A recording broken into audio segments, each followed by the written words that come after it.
Bonjour, alors aujourd'hui nous allons voir comment résoudre des problèmes en 3 dimensions.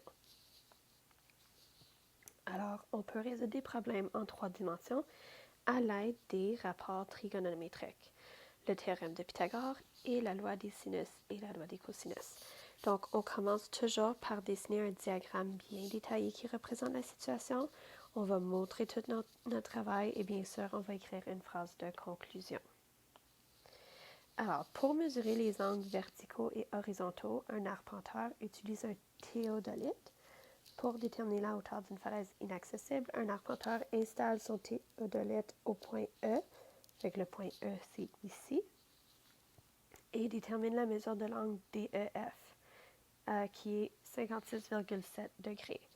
Il trace ensuite un segment EG, perpendiculaire au segment EF, et la longueur de EG est 74,6 mètres et la mesure de l'angle EGF est de 49,1 degrés.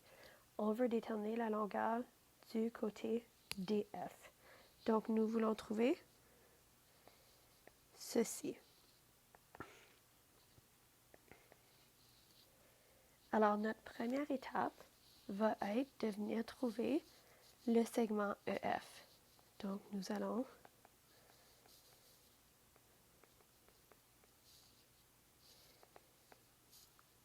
donc ici, on a l'angle, on a un côté, puis on veut trouver EF. Donc, ça, c'est opposé et adjacent. Donc, je vais faire tangente d'un angle égale à opposé sur adjacent. L'angle, on le connaît, c'est 49,1. On ne connaît pas le segment EF, donc on ne connaît pas la longueur, mais on connaît la longueur du segment EG, donc nous avons 74,6 mètres. Donc, si on veut isoler, on va multiplier les deux côtés par 74,6. Donc, nous avons que la longueur est égale à environ 86,12 mètres. Maintenant, la deuxième étape, c'est de venir trouver ce que l'on cherche. Donc, trouver le segment DF. Ici, nous avons opposé et adjacent. Donc, encore une fois, on va faire tangente de 56,7 est égal à x sur 86,12. On va faire fois 86,12 des deux côtés. On le met dans la calculatrice et on obtient que x est égal à 131,1 mètres. Donc, la longueur du segment DF est de 131,1 mètres. Maintenant, si la hauteur du théodolite est de 1,6 mètres, c'est quoi la hauteur de la falaise? Bien, ça veut dire que la hauteur de la falaise va être notre segment DF plus 1,6. Donc, nous allons avoir 131,1 plus 1,6. Donc, la vraie hauteur de la falaise est 132,7 mètres. Donc, la falaise est 132,7 mètres de haut.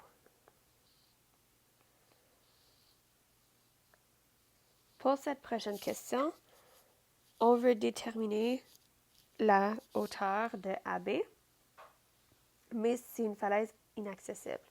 Donc, un arpenteur consigne les données, l'illustration ci-contre, donc l'image que nous avons. On veut venir déterminer la hauteur de la falaise au mètre près.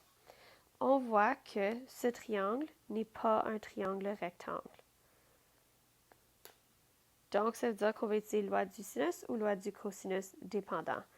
Fait que notre première étape, on va venir trouver l'angle B, qui est 180 moins 65,1 moins 49,3. Donc, ça veut dire que l'angle B est égal à 65,6 degrés. Donc, ici, nous avons 65,6. Notre deuxième étape, ça va être de venir trouver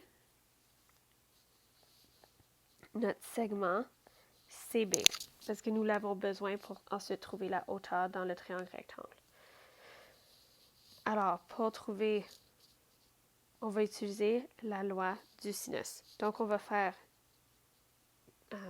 longueur du côté ou segment CB est divisé par sinus de 49,3, puisqu'il est en face, est égal à 185 divisé par sin de 65,6. On vient isoler pour notre longueur CB. On a donc 185 fois sinus de 49,3 divisé par sinus de 65,6. On obtient que la longueur du côté CB est de 154,01 mètres. Maintenant, notre troisième étape, ça va être de trouver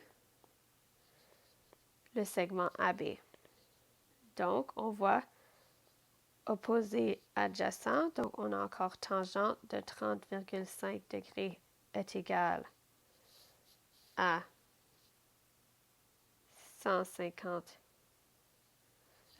à x, parce que c'est ça qu'on cherche ici, divisé par 154,01. On multiplie par 154,01 des deux côtés. Et on obtient que x est égal à 90,7 mètres. Donc, parce qu'on demandait au mètre près, ceci va être environ 91 mètres. Alors, la falaise est 91 mètres de haut. Ici, nous avons une antenne radio qui se trouve directement au nord de la maison de Sam. Sam marche jusqu'à la maison d'Elena à 1200 mètres de la sienne dans la direction 50 degrés est de nord. Vue de la maison d'Elena, l'antenne est située à l'ouest avec un angle d'élévation de 12 degrés. Détermine la hauteur de l'antenne au mètre près. Donc ici, nous avons cette situation. Nous voulons trouver la hauteur de l'antenne, donc nous voulons trouver x.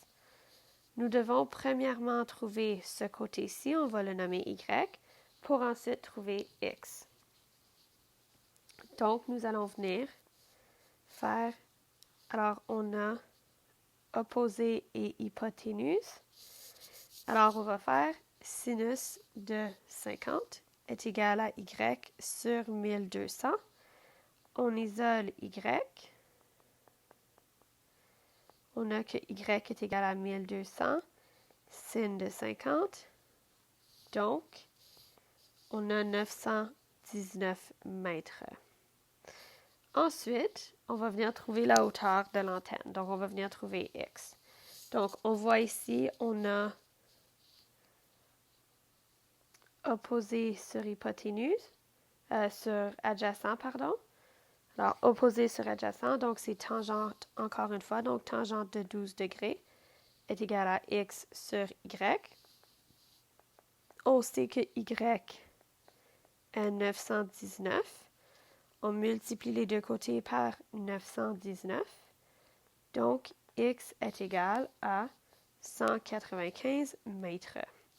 Donc, ça veut dire que l'antenne a une hauteur de 195 mètres. Faisons un dernier exemple ensemble. Un arpenteur veut mesurer la hauteur d'une falaise située sur l'autre rive d'une rivière. Il établit une base géodésique AB d'une longueur de 150 mètres, Du point A, il choisit un point C à la base de la falaise et détermine que la mesure de l'angle CAB est de 51 degrés. Il choisit ensuite au point D un point D au sommet de la falaise directement au-dessus du point C et mesure un angle d'élévation de 32 degrés. Du point B, il détermine que la mesure de l'angle CBA est de 62 degrés. Détermine la hauteur de la falaise au mètre près. Donc, nous cherchons cette hauteur ici. Alors, premièrement, nous allons trouver la mesure de l'angle C. Donc, la mesure de l'angle C, c'est 180 moins 51 moins 52. Donc, nous avons que l'angle C est de 67 degrés. Donc, ici, nous avons 67 degrés. Nous allons ensuite utiliser la loi du sinus pour trouver ce côté-ci, donc AC. Donc, ici, on vient trouver le segment AC, ou la longueur du segment AC. Donc, on va dire que c'est X. Alors, on a X sur sinus de 62 est égal à 150 sur sinus de 67. On isole, donc on a X égale à 150 fois sinus de 62 divisé par sinus de 67. On a donc que X, si on continue ici, est égal à 144 mètres. Maintenant, nous allons trouver la hauteur.